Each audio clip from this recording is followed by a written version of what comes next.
기독교 대한감리회 전명구 감독회장이 법원으로부터 직무정지 결정을 받았습니다. 지난 2016년 감독회장으로 취임한 이후 두 번째입니다.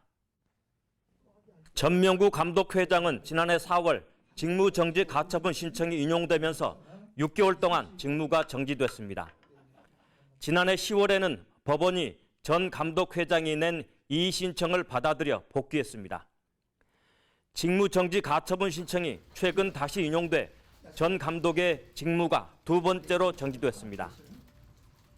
전 감독의 직무 정지로 감리교가 다시 혼란에 빠질 것으로 우려됩니다.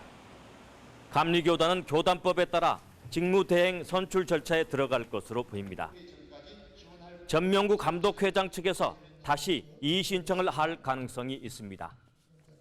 법정 다툼이 이어질 가능성이 있다는 얘기입니다.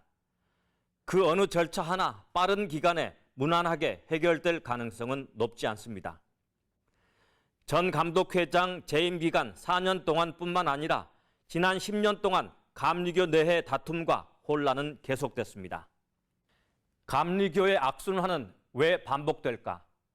가장 설득력 있는 이유는 감독회장에게 권력이 집중됐기 때문이라는 시각이 많습니다. 한국의 주요 교단 총회장의 임기가 대부분 1년인데 비해 감리교 감독회장은 4년입니다. 결정문을 보면 감독회장의 권한이 막강함을 알 수 있습니다. 감독회장은 감리회 유지재단과 태화복지재단, 감리회 사회복지재단, 교역자 응급재단, 애향숙, 기독교타임즈 등 감리회가 설립한 모든 법인의 이사장을 겸하고 있습니다. 바람직한 추정은 아니지만 이 모든 재단의 인사권과 재단을 합하면 엄청난 권력을 누리고 있음을 알 수 있습니다. 감리교의 재산은 1조 원이 넘는다는 추정도 있습니다. 이처럼 막강한 권한을 4년 동안 누리다 보니 권력에서 멀어진 측의 소외감은 클 수밖에 없을 것입니다. 교단의 지도자들이 신앙의 문제가 아니라 이익을 위해 다투는 것이 바람직하지 않지만 감리교의 현실은 이익과 이권을 위한 다툼으로 비춰지고 있습니다.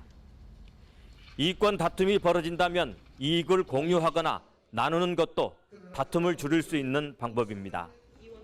감독회장에게 집중된 여러 권한을 분산시키는 것도 방법일 수 있습니다. 감리교 내에서는 감독회장 임기 4년을 줄여야 한다는 의견이 오래전부터 나왔습니다. 이대로는 안 된다는 인식이 공유된다면 그 방법이 어떤 것이든 대안은 마련돼야 할 것입니다. CBS 논평이었습니다.